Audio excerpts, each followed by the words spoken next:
fella? Ready. All right. Mike Duncan Penberthy.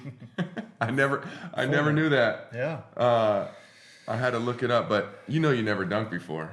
Yeah. I did dunk a lot in high school, but not in the NBA. Okay. No, zero dunks in the NBA. So. Well, you got enough threes to make up for it. Yeah, I'll take 3 over 2. Yeah, man. Thanks for being on the show. No problem. It's good to sit down a little bit. Definitely. Not many short white guys make it to the league, and I know that's a story that we have to hear. But I do want people to know as we get started that greater than the mountain and the journey you had to climb to get to succeed in your basketball journey is the love that you have for the Lord. Mm-hmm. And it's a powerful testimony involving this amazing journey in sports. Now I've had the privilege of knowing you for a little while, and we hooped together, we played some golf together, and man, I love when people ask you about your Laker days, because you have some amazing stories. So now that I got the microphone, I want to ask you, tell us about what it was like with those Laker teams. Yeah, that was with Phil Jackson, Kobe Bryant, Shaquille O'Neal. That's 3 of the greatest, basketball people that ever lived. So we're talking about, some historical figures to have been around, and then Tex Winter, the inventor of the triangle. So in terms of like basketball history, these are 4 like big time people in their individual categories, and 3 Hall of Famers. I think 4 now. I think they put Tex in as well. So it was an experience that's hard to explain. There are a lot of stories I can tell. There's a lot I can't tell, but you need to write a book before you go. We'll publish it. Yeah. So great times, great memories. I still talk to all those guys, actually, all 3 of those guys, and Rick Fox, Robert Ory, Derek Fisher, Mark Madsen. So I still see and talk to all those guys. Nice. Yeah. Who's your favorite teammate? Shaq, by far. Shaq. Yeah, but he's my favorite teammate of all time. I played on a number of teams professionally for 11 years. So in the NBA, he was by far my favorite. He's just a big kid. He doesn't want to do anything but laugh. Like he wants to win, but he'd like to laugh along the way. If he could have it both ways, he would have fun for 3 quarters, and then he would score 25 in the 4th, and we'd win. Yeah. So that's part of what made him great, but he was by far the best teammate. That's cool. What do you think made that team special? Winning the championship and kind of that. Well, surrendered. I think everybody surrendered to the triangle. So Phil's vision for a system-dominated team where the players bought in completely, I would say, was the key there. It didn't become personal between anybody and Phil at that point, right? It's all about the system. So he could also defer and push any kind of conflict onto the system.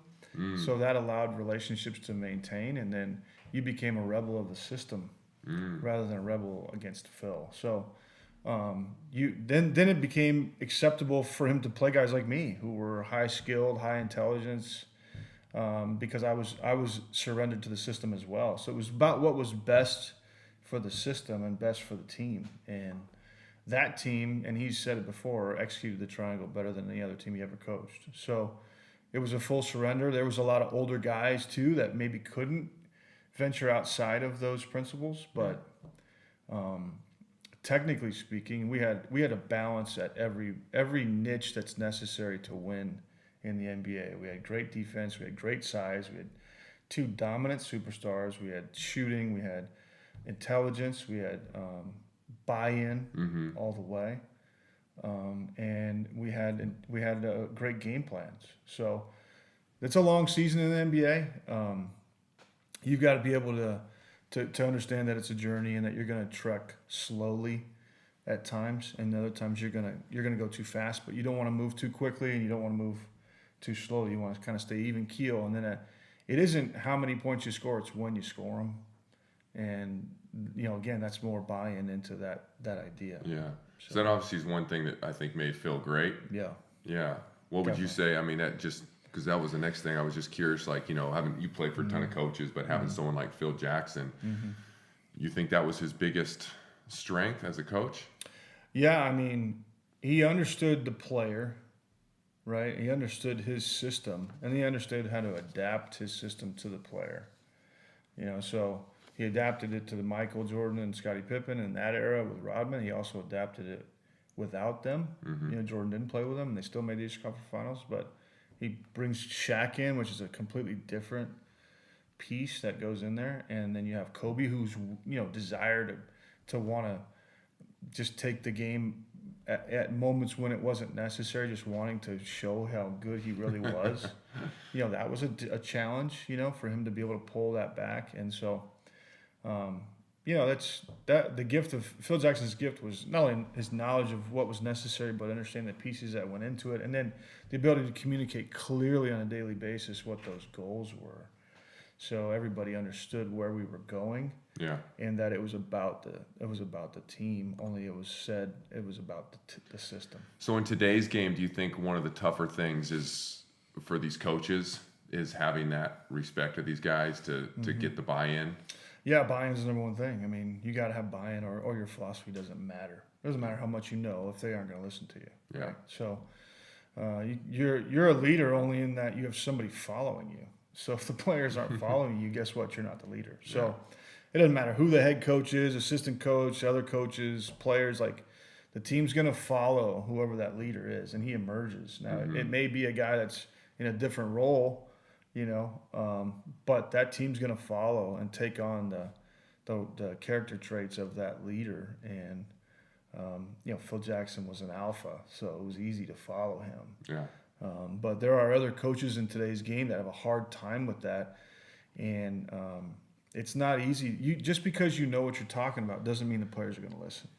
So you got to have some credibility. Yeah, you see that a lot. Yeah, I think that's what amazing looking at what Phil was able to do with all those egos. Right, definitely. And big guys, making millions of dollars and superstars and Hall of Famers and stuff like that. What was give us a little taste of what Kobe was like in a daily life? Yeah, I mean, I guarded him every day, so I saw him on a daily basis, and he wanted to tear my heart out every day, So he made me better. I don't think I made him better, but I think he made me better. And we competed every day. I still have scars on my body from his days when he was frustrated or just wanted to try to take it out on me. But I was a fighter, so he respected me. I wasn't going to let him do anything to me that was uncalled for. He wasn't going to elbow me in the chest like Sasa Vujicic. In those videos, if he'd have done that, I'd have punched him. So there was like on the basketball floor and in those team settings, it's a lot more physical and intense, I think, than most fans really understand. And I think there's fights all the time in those settings. Maybe not so much anymore. The kids today now don't want to push those buttons. But if Kobe elbows me, he's getting punched. And then once he realizes that, now he respects you. Mm-hmm. And you can actually build some cohesiveness. But he always wanted to test you and see if you were going to stand up to his will and his strength on a daily basis. And if you weren't willing to do that, then he wrote you off. Yeah. So that's part of that team was the fact that we didn't give in to him. Like, we didn't let him take over and just dominate the team. We had too many guys. Ron Harper, Tyronn Lue. I mean, a great leader nowadays. Derek Fisher. Brian Shaw, Greg Foster, like, these are all vets. Yeah. So Kobe would try to influence the game. Robert Horry, those guys. Phil would say, "I'm only going to play you unless you actually continue to run what we're doing. But if you bow down to him when he cries to you and yells at you and screams for the ball and don't run our stuff, then guess what? I can't play you." So that was part of why our team was good, because we didn't give in to him. But talent-wise, one of the greatest to ever walk the earth. Yeah. Well, just that perspective to see kind of inside. We just look at, all we look at today, I think, is the highlight reel. Mm-hmm. When we look at that person and what they're able to do and athletic, and it becomes so less individual, even in a team sport like basketball, which you and I have been around a lot, it's become so about the person. Mm-hmm. And I think you look at teams to be successful. One, you got to play defense, and two, you have to play as a team. Right. And you just miss that, because I think the skill level is, you have some of these great stars, but it's probably not that different from the team that's finishing in 10th place. Yeah. But the buy-in and all and those type of things, and the guys being young have a hard time buying into it. Coaches have a hard time kind of filtering through that. So take us back, because I'm hoping you're going to share this story. You're at Laker camp, so you've been playing overseas.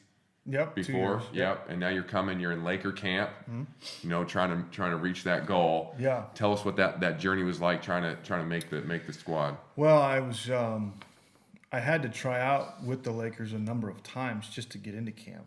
So I played summer league with Slam Magazine. They had a team in the LA Summer League back when they had it in Long Beach. Yep.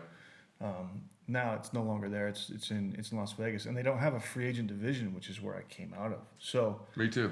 yeah, I mean, it's amazing to think like there's a lot of really good players that maybe don't get the opportunities, and I played in multiple games just to jump on other teams just to try to get seen. Yeah. So it was pretty persistent. But I played right before the Lakers. They saw me play once. I had a really good game. Then they came back the next day. The Lakers were playing at 5, and I was playing at 3. So they just happened to see me again, and I played well again. And then they invited Tex Winters to come watch me at a practice down at Hope University, and I played well there. And then the next day, Kupchak coming in to watch Mike play. So eventually I got through everybody, and finally he came and watched me play. And they put me through a workout afterwards. I think I missed one shot out of 90, and that was, I remember thinking through myself, like, if I don't make it after this, then I'm never playing basketball again, because I just didn't miss. Yeah. I was making everything. And so it was one of those days where I was like, okay, this could all come together. Well, then I go thinking I'm going to training camp, and it's another tryout. It's like 30 more guys. And I'm like, man, I got to jump through these hoops. They took one player from that, and it was me. So I played really well those 3 days. I was living in the hotel right next door, and so Kupchak came to me, and Mitch has always been great. We still have a great relationship when I see him. He says, well, enjoy your week here. You've earned it. So I thought I had a week. So I told my wife, I was like, and she was home. And at that time, she actually called me. Actually, the next day after this happened, she called me and said she was pregnant. Well, now I got to make the team for sure, because I got a kid coming. No pressure. I'm living in a 1-bedroom apartment, and she was working and making her $800 a month, and I was refereeing just so I could practice. Yeah. So I'd practice 9 hours a day, and then I'd go referee at night just to make my extra couple hundred so we could just survive. And we were just trying to make it through. So I was sending home the meal money for us to pay bills. I wasn't even using it. I'd use it very sparingly in training camp. Taco Bell pregame. Whatever, like Taco Bell, bagels. I was just anything I grab at the hotel that was free. I was just stockpiling. I mean, it was unbelievable. So, so Mitch said, "You're enjoy your week here." So I was like, "Oh, I'm just gonna shoot it every time. Like, I don't care if I'm only getting a week here. I'm getting some shots up." Yeah. Well, I ended up making them. So that put me on the map with the team. They were like, we knew he was good. I learned the triangle in 3 days. I went back to my room and studied it. Picking up basketball concepts is not hard. I mean, first book I read was 10 Best Offenses versus Zone Defense when I was like 6. And my dad taught me how to read all the stuff. So my dad was a coach. So I picked up basketball concepts has been in my home since I was born. And so I like those kind of, like picking up the triangle was pretty easy for me, even though there's 99 options in it. They flow and progress pretty easy. So I picked it up in like 3 days. I was ready to run it with the main unit. So I got to play with the starters because I knew the offense, where other guys coming into the team didn't know it. Guys returning didn't want to practice, like Ron Harper and Brian Shaw. They were like, my knees are hurting. And since I knew it, they would always say, hey, Mike, jump in for me. So, you know what I mean? So like I was prepared to be able to step into that spot, and then when Shaq and Kobe would throw it to me, I just had to make it, and then I became a guy that they wanted to have on the court because they could trust me. So, crazy. That was a crazy first couple of weeks, stressful. Yeah. My first game I had 17 against Charlotte. Thank you, Baron Davis and Hersey Hawkins. It was great. They didn't want to play, and I was like, yes, these guys don't want to play hard. I'm going to have a good game. And then, I played against Mitch Richmond and Rod Strickland the next night in Washington, had 14 points. And then, so I had these good games to come out of the gate. Yeah. That was the first one called in the game at Charlotte, and I thought he was calling somebody else. Phil was like, Mike, get in the game. And I'm like, who is he yelling at? And he's like, would you hurry up? And I'm like, me? Oh, I thought I would never play, So when I was thrown in there, thankfully I made my shots. Yeah. And I didn't screw up the offense. Yeah. Well, man, I just think hearing that, it's like you were prepared. Yeah. You know, we go in thinking, oh, why not? Why me? You know, Right. that type of thing. I mean, you were working hard, Great pursuing shape. that. I think, Yeah. you know, there's some right timing, but you had your chance and you were ready. So you got to tell us about, you know, the posting up with Shaq, and he's clearing everybody out. You got to share that story. That's great. Yeah, I mean, he was. How he kind of, you know, he gravitated towards you. Yeah, we became close. I mean, my locker, you know, they put the rookies in the Sparks locker room, so we couldn't even dress with the Lakers. So they moved me to the Sparks locker room with Madsen and Medvedenko and a couple other rookies that were trying to make the team. And then after I played well in training camp, they moved me back in before everybody else. So I noticed my locker was next to Shaq's, which. Like, I mean, I only had half a locker because he's gigantic. I mean, he takes up 2 lockers. His shoes are everywhere. I mean, everything's going. I'm always like pushing his stuff out of the way. He's taking up half of mine and his. I mean, so we became really close. The first day of training camp, I was standing there basically holding up the wall. I mean, there was nobody knew who I was, and they had already won the championship, so it was media day. Was the first day of camp. So I'm standing there with a jersey on, and everybody thinks like, who's the ball boy? It's like Jersey Day, like, you know, Make-A-Wish Day for this guy. Yes, congratulations, you know. So nobody thought like I was anybody, and so I didn't get asked any questions. A couple guys were like, "Who are you?" You know, like reporters. Yeah. But Shaq knew about me because he had asked, you know, who's coming into camp, who we got, do we have any shooters? And so he pointed at me across the whole gym. I mean, and they have it set up where around the gym every player has their own booth. Right, so the reporters just go around because, you know, we won the championship. So national championship, the NBA national champion, like the whole world's coming. Yeah. Japanese. Yeah, it's the Lakers it's too. The Lakers too. So it's an absolute zoo. He points at me and calls me over, and the sea of reporters opens so I can walk through it. Like a movie scene. And I was like, and as I got closer to him, like he's up a little higher on top of it. I mean, he's already 7'3". He's like. Any bigger, I mean, he's Goliath. So I'm staring up at him, and he reaches down and he says, "I'm glad you're here." And he shakes my hand. My arm's just swallowed. Like my hand just disappears. I'm nervous, like, don't break my hand, you know. And he just, he says, "I'm glad you're here. I need shooters, you know. So I'm glad you're here." That's cool. So that kind of calmed me down. It didn't make the pressure go away, you know, when he threw the ball to me. Because when he throws the ball to you, I mean, I know now.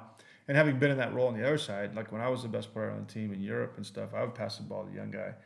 You know, he wants to make it and I want him to make it because I want to be able to trust him, or I'm just going to keep it. Yeah. You know, I don't need to pass it to you. Yeah. So, Shaq was probably saying the same thing. Like, you know, I'm going to limit my passes. Yeah. This sucker better make it. And so, you know, thank God it went in. But yeah, he and I became close. He was a lot of fun. We ate meals on the road together constantly. We both liked club sandwiches. He would order 2, I would order 1. He'd be like 2 Sprites for me, 1 for him. The great thing about Shaq was he would hand $100 to the lady up front, and he would say, "Hey, if you bring the food back here in less than 5 minutes, I'll give you another $100." Not one time did the food show up after 5 minutes. I mean, we got our food like that. Yeah. So he would drop 100 and then 100. He'd tip him $200 for club sandwiches. You know, that's cool. That happened often. He was a generous guy, really good person. Yeah. No more bagels when you're hanging out with Shaq. No more bagels. A lot of steak and ribs. And basically whatever I wanted. You know, he was. Yeah, that's cool. He wanted to make sure he took care of everybody. Now I know you had obviously, you know, sharing about the highlights, but I know there was some you know, some tough times in there. I think you had some injuries. You know, going through that. How'd you get through all that? I mean, what was your continued goal? I mean, you don't look at many 6'2", 6'3" white guys, not the most athletic. Yeah. Don't worry, I fall in that category too. So I'm not discriminating. No, but I mean, how'd you get through that? What was the drive that kept you going? Well, I just believed in myself. I mean, my dad told me when I was young, you know, God's made you special. There's something out there for you. So I always believed it. Sports always came easy for me. I was great at baseball. I could have played pro. I chose not to. I went to play college basketball at Masters. I could have played anything. Tennis was easy for me. Golf was easy for me. I think sports and hand-eye coordination is easy. That's a gift. So my dad recognized at a young age, he played pro baseball with the Cardinals. So he had seen the pro game and he thought I was going to go that route, you know. But sports was always easy for me. And I always picked up pretty quickly. So, but persevere, like I always knew, I always believed God had something special for me. So when I would get in those tough times where I tore my hamstring in the Pacers camp, and I was starting for them in the summer league, like I thought that was my end. Larry Bird called me as soon as I wasn't drafted and said, "Hey, come play for us." I go there to my idol, Larry Bird at the time. You know, I'm thinking this is my chance, and I tear my hamstring. I mean, popped it. I was done sitting. I was working in a warehouse after that, you know, because I couldn't run. I couldn't even practice. So I had to say no to Phil Jackson in '97, which that role would have been a world championship team because I missed out on that because of my hamstring. So, you know, when you're going through that and you're questioning, man, are you serious about this? Like, really, Lord? Like, this is what you want me to do? And so many people said, hey, you know, it's time to hang it up, man. Like, and I would get a call and invite to play, and I would just, okay, I'm going to go play in the CBA. You know, I'm going to go play in second division Germany, which is, you know, like the YMCA. It's, you know, awful. And so, you know, it was having to just believe that, okay, Lord, I'm just going to just keep stepping through this door. This is what you have for me. I didn't have anything really to stress about in terms of our family. My wife was unbelievably supportive and like, let's roll. I'll go to Germany with you. We'll duke it out over there. So we went to Venezuela and played. I mean, I was just a mercenary for a couple of years, but I also developed as a player. Like I was a super skilled player, and I became more of an individual one-on-one player. So my game grew as I got older, and your skill set always grows in basketball. Your athleticism shrinks. There's a ceiling there, but the ceiling, it never ends in skills, right? Yeah. So that's why people can golf till they're 50, because it's a skill game. It's not an athleticism thing. So basketball is the same way. A lot of these older guys are doing it. Vince Carter's still doing it. His athleticism has dropped, but his skill set's up. So my skill set just kept getting better, and I kept working 7-8 hours a day at it. So when I came out of that after an injury, being cut, not making teams, cut from the CBA, like what are we doing? Second division Germany, Venezuela, playing in Caracas. You know, that's a constant just belief that, okay, Lord, you're gonna change this. You're gonna make it real clear to me that we're done, or there's something more for me. So I'm gonna have to just keep pushing through. And no matter what anybody else says, my wife's on board. You know, I mean, we're now married, and she better tell me like it's time to shut her down. When I made the Lakers, I told her this is my last go. So like if I don't make it here, I'm not doing this. And that was my 3rd year as a pro. So she was like, fine, you know, let's do it. And you know, it was against all odds. I mean, there weren't many my parents, and I don't know of my relatives. I never heard them say anything, but I would assume they're like, well, it'll be fun, you know, maybe he'll make it. But nobody that I knew. My coach in college, Bill Oates, believed in me, you know, and he saw me at my best, and he believed it. John Wooden told me I'd play in the NBA when I met him. He saw me practice, and he said, I was 19, and he said, I think you got a chance to play in the NBA. I think you're going to make it. And I was like, okay. So you see what I mean? Like there were little signs along the way. Yeah. NBA camps, playing against NBA players. Ty said, and he played against them in the summer league.